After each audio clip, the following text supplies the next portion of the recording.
Dr. Babasaheb Ambedkar Open University.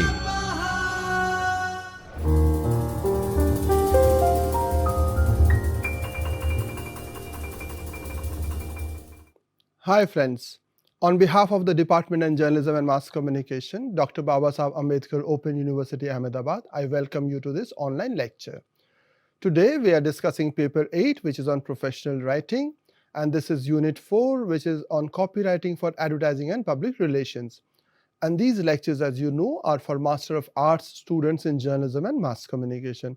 And this recording comes to you from the Chaitanya studio at Dr. Babasaheb Ambedkar Open University, Ahmedabad. So advertising and public relation has its own requirements.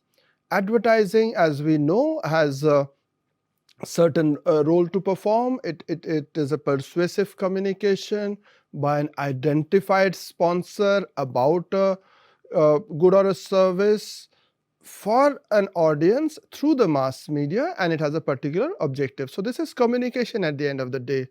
And there are certain very, very important requirements of advertisement from the business side of it, because at the end of the day, its job is to help the organization for greater revenue, for better visibility, and to let people understand about the product and and its services.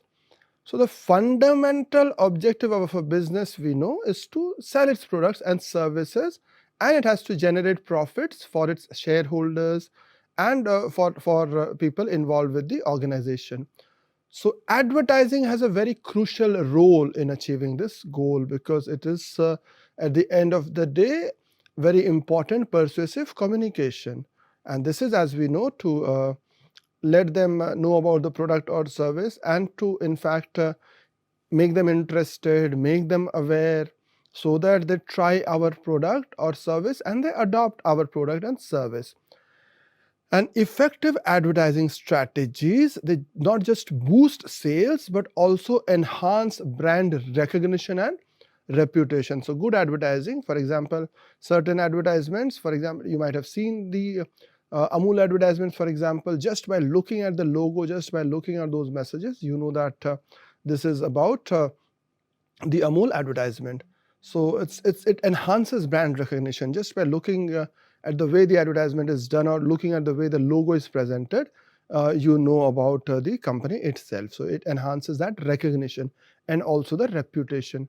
People know that, okay, it's a very, very good company because we've seen its advertisements, and we know that it is something that we can rely upon. And without advertising, consumer awareness would be limited, and that would, we know, hamper potential sales and even business growth, because without a product or service being visible, people don't get to know about it. Or even existing consumers, if they do not see the thing being advertised pretty regularly, they think that probably the company is not doing as well. So there are many, many roles of advertising. We'll talk about all those roles in a different lecture, but today we are going to talk about how copywriting in this advertising and public relation has a very important role to perform. So one of the more important tasks of advertising is to begin the awareness process. And you might have been aware of various advertising models, and all those models, whether it is AIDA model, which is about awareness, interest, desire, and action. The first part is about awareness. Through advertising, people become aware of the product or service. And then there are models like AIETA: awareness, interest, evaluation, trial, and adoption. So because of advertising, people get to know aware, and if they are aware, they'll be interested and they will evaluate the product, try it out, and then finally adopt it. So the first part of this entire process is awareness, and that's where advertising has a very important role to play, because it educates consumers about the existence, features, and benefits of products and services, and it bridges the gap between business and consumers so that they can make informed purchasing decisions. Because unless and until they are aware of what is the uniqueness of the product. How is it better from other products, or what is it? What are the ways in which it will help me lead a better life? So this information about features and benefits of products and services is what advertising does. And through various mediums like television, print, online, and social media, businesses can reach different segments of consumers and expand their market reach and influence consumer behavior and preferences. So over the years, these advertising techniques have evolved. So there are more and more persuasive techniques, and as professionals, you are supposed to be aware of those techniques, and many of those techniques first include, at times there are demonstrations. So the advertisement demonstrates how it is going to be useful to you, or what are the features. It demonstrates the important features of the product or service. Or there are other techniques which use the before and after kind of a situation, where before you adopt the product, this is what you looked like, or this is where you had no hair, or this or that, and then after you started using it, this was the result of it. So there have been various techniques of advertisement, and they have been evolving over the years. So the advertising industry has witnessed a transformation with the advent of new techniques and technologies. And this evolution reflects the changing consumer behaviors and market dynamics, because all this is because the consumer behavior is changing, and the market itself is extremely dynamic, and the dynamics of the markets are changing. For example, there are various horizontal segments, and there are vertical segments of the market. There are various socio-economic classifications of the markets. Advertising industry have to keep up pace with those kind of things. So the proliferation of advertising agencies is indicative of the diverse and innovative approaches being adopted in advertising. So these agencies employ a range of strategies to create impactful promotional campaigns which resonate with target audiences, and that drives awareness and sales. There are very many goals, as we said, that the goals could be just about awareness, the goals could be about interest. So in those scheme of things, it is what do you want to achieve? You want people to be more interested, you want people to try out your product or service. The goal could be to increase sale in particular things. The goal could be a part of the promotional campaign. So there are various goals of these promotional campaigns. The primary aim, as we said, is to increase product awareness, and that's very important, because awareness, as we said earlier as well, awareness is the starting point of getting the consumer to adopt our product or service. Because as I keep on saying, if they are not aware of the right kind of things about the product, so the right kind of communication is important, that we don't tell them too many things, or we don't tell them too less things as well. So the right balance of this communication is important. So effective advertising campaigns highlight the unique selling points of products and their benefits to potential buyers. And this unique selling point, or USP, is a very important part of the advertising process. So there might be too many things about my product. I do not communicate everything to the audience, or to the potential buyers, or to the potential consumers. I talk about one or two uniqueness of my products, because too much of communication at times can be bad. So how is it unique? Because we also have to emphasize on the differences of my product with other things. So this uniqueness is important. So successful advertising campaigns not only drive immediate sales, but also build long-term brand loyalty. So that again is very important. So successful advertising campaigns build long-term brand loyalty. You do not want to change that particular product or service that you're using. And they also align marketing messages with consumer needs and preferences. So whatever your marketing messages are, and you align that with consumer needs, because your product should align with the needs, because you are bringing out that product or service because the consumer needs those kind of products or services. So they align marketing messages with consumer needs and preferences, and that contributes to the overall success of the businesses. Public relations, and there are very many different dimensions of public relations, but overall, it is kind of a reputation management for a celebrity, reputation management for an organization, reputation management for a group, a corporation, an NGO. It could be any kind of a thing. So it is a kind of an image management for that organization, because if the organization has a good name, then it will get the support of the public for various activities that it does. For example, the corporate social responsibility activities, or the CSR, the corporate social responsibility, as we know, these activities are also part of public relations, so that people have a good idea, or people think good about the organization, so that whatever the company wants to do, they have the support of the public, because the public knows that it is a good organization.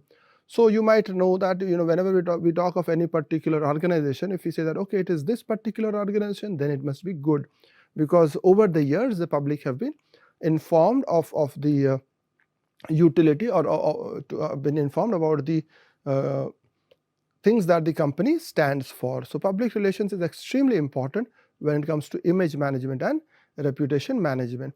And it is also a key component of the advertising and marketing mix, because we know about, when we talk about the 4 P's of marketing, we know that the product, the price, the place, and the promotion. So advertising and public relations are a very important part of that promotional concept. Of course, product and the price and the place matters, but in promotion, we have advertisement and public relations, and then we have direct sales, and at times we have sales promotion.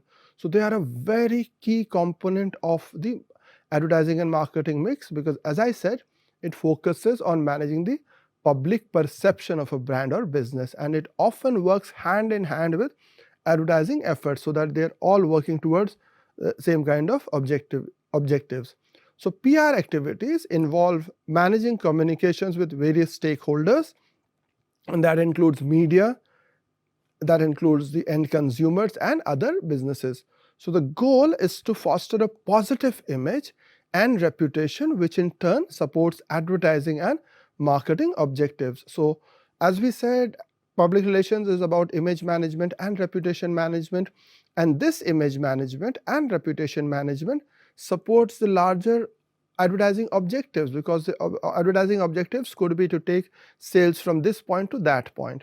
So the public relations is to help attain those advertising objectives, or to help attain those marketing objectives. Marketing, as you know, is the placement of a wanted product. So copywriting has a vital role in advertising, and there are various aspects of this copywriting, right from how headlines are constructed, to the sub-headlines, to the body copy, to the slogan, to the design of the logo, to the colors being used. These are very, very important. So the copywriting process is extremely vital for this brand management process, because a good copy can make the advertisement stand out. So copywriting is a critical element. It's akin to reporting, because it involves creating compelling text for advertisements, focusing on clear, concise, and persuasive language to communicate effectively with potential customers. Because we must understand that advertising is basically persuasive communication. So whatever you are writing, whether it is for a television commercial, or whether it's for a display ad, or whether it is for a large banner ad on the highways, all this writing is to persuade people about the product and service of my company. So it has to be compelling, because it has to clearly communicate. It has to use all the persuasive techniques. There are different kinds of persuasive techniques. There are techniques which are positive. There are techniques which are negatively framed. For example, if you do not do this, this will be the problem. So for example, a lot of those insurance ads talk about the risk factor, that if you do not take insurance, then this might happen. So all those things are an extremely important part about what persuasive techniques do you use. So unlike journalistic writing, advertising copy is often brief and direct, because it has to capture the essence of a product or brand in few impactful words or phrases. because there is too less time. Even for a display ad, you do not want to put in too much stuff because people do not have a lot of time to read the entire ad. In that small space, you have to put in a lot of impactful words or phrases, and this brevity is even crucial, or this conciseness, or using as few words as possible is crucial in mediums like television and online advertising, because the attention spans are extremely limited. People do not have too much time. So you have to make sure that within the limited span of time that you have, you put out everything for the consumer. So the creative process in copywriting involves a lot of things, and in fact there's a lot of research before the copywriting process, because we have to find out who are the potential consumers of my good or service.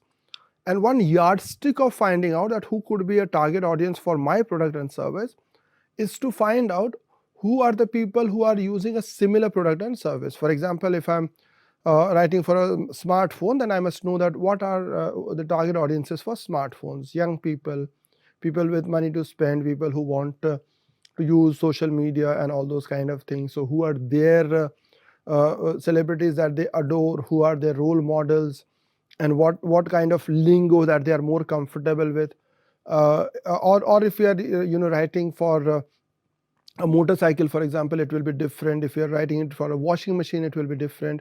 If you're writing it for a computer or a laptop, then it has to talk about its functional aspects.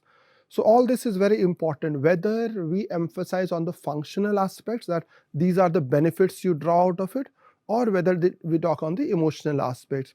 So in certain cases, we are not selling them certain things, but we are just wanting to make them feel good. So there are the functional aspects, and then there are the behavioral aspects. Some of the advertising will be a combination of both, that, and especially in high value purchases, you talk about both, that okay, it is very good and you feel good at buying it. So it is also about making you feel good. So chocolate advertisements and advertisements for soft drinks, for that matter, they are about utilizing this feel good factor. So the process of crafting an ad copy involves extensive research and brainstorming. You talk of all the various ideas, focusing on understanding the target audience, market competition, and the unique selling points of the product or service.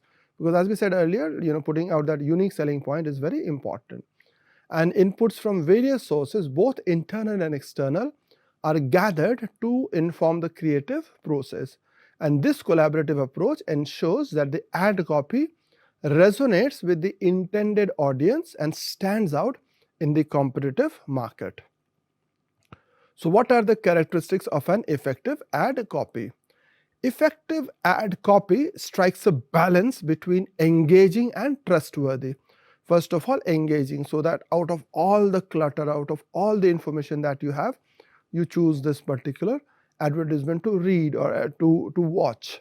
And trustworthy, because if the information is not trustworthy, and for that matter, in India, for example, we have the Advertising Standards Council of India, which ensures that misleading advertisements are not aired or they are not put out.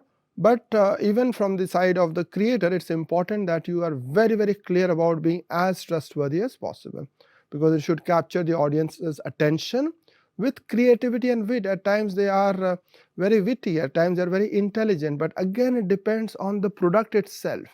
It depends on the audience, because if the audience cannot see through the humor, if you are making a humorous ad, then you are losing out on the communication, because the idea is to use these techniques for my intended target audience so that they feel good in watching it. At the same time, I must communicate about the product or service. The advertisement is very creative, very humorous, very witty, but the product itself is not getting due recognition in the advertisement. Then that is not a good advertisement copy. So adhering to advertisement ethics and guidelines is essential in creating an ad copy. It should convey the desired message without misleading the consumer, and maintaining the credibility of the brand and also the advertising agency. Because if it is a bad advertisement, people are going to find out who is the ad agency, and that the agency for which you are writing, the agency also gets a bad name. So there are very many different types of advertisement copies. Let's discuss a few of them. So advertisement comes in various forms, and each serves a specific purpose. So human interest ads, for example, many of those slice of life advertisements where where small child says that I'm feeling hungry, and maybe the father or the mother, they offered some food or whatever. So these are slice of life. So you are just putting out, or you're taking out a part of everyday life, and within that everyday life you're putting in the advertisement. It could be appeals to emotions and senses, and they are often for edible products. For example, as we said that in soft drink products, for example, you feel good. One of the soft drinks say that they sell happiness. So it's not the product that they are selling, but the feeling that, or the emotions that comes along with it in the product. So they are those kind of advertisement copies where they are using these feel good factors. Then, as I said earlier, there are demonstrative ads. There are ads which demonstrate that this is good. There are ads which provide all technical specifications. There are advertisements which talk of before and after, that okay, this is what was before using the product, this is after. So that is one technique. There are techniques of celebrity endorsements, where a celebrity comes out and says that this is good and I use it. Then there are advertisements which talk of potential benefits with scientific evidence and other kind of evidence. Then there are institutional ads which build goodwills for our organization. So especially when the institution is coming out with a public offering, they're putting out shares in the public domain, then that institution should get a good name. So advertisements are there. Those corporate advertisements are used then as well. So there could be suggestive ads that leave room for imagination. There are expository ads that are very straightforward, just exposition what is happening. Why should you buy certain products? There are these why ads. Then there are educational ads which educate us that why should we be doing certain things, or why should we not be doing certain things, and they are there for healthcare products and all those kind of products, and even for edible products that which tell them that you should be having these kind of wheat flour or millets or these kind of things. So branding and positioning. Branding is giving a name to a product so that it's identified, and then that name through various stages it becomes an icon. And positioning, where do you position yourself? Do you position it as a serious product? Do you position it as a more flippant? Do you position it for the young? Do you position it as an energetic thing? So how you, just like a human being has all these attributes, the product or the service also has these attributes. So branding and positioning are key marketing strategies. Branding focuses on creating positive experiences associated with a product or service, while positioning involves creating a unique image that differentiates a product from its competitors. So understanding these concepts is vital for a copywriter to effectively communicate the essence of a product. And this involves identifying target markets, ensuring understanding competitors, and crafting messages that position the brand favorably in the minds of the consumers. This market analysis is very important for brand positioning, to find out where there is a space where you can position yourself, or which is the thing that people are more likely to adopt a product or service. So this effective brand positioning begins with a thorough market analysis, finding out the dynamics of the market very, very thoroughly. And this process involves identifying specific market segments to target and understand the competitive landscape within these segments. So this is a specific market segment, and I must target that segment. So there are all those, as we said, vertical income groups, from lower to higher to very higher, or there could be horizontal groups in those things, that people who want certain categories in those things, colors and so on and so forth. So what is the thing which is available and I should target? So analyzing how competitors are perceived and what they offer helps in identifying the gaps in the market. And this analysis is crucial for determining how a brand should be positioned to appeal to the target audience. And it highlights unique attributes or benefits that set it apart. So what are the steps in positioning a brand? As we said, it's a very deliberate process. It's a process which is based on lots of research, and it's done at the management level. And how do I position my market brand to be?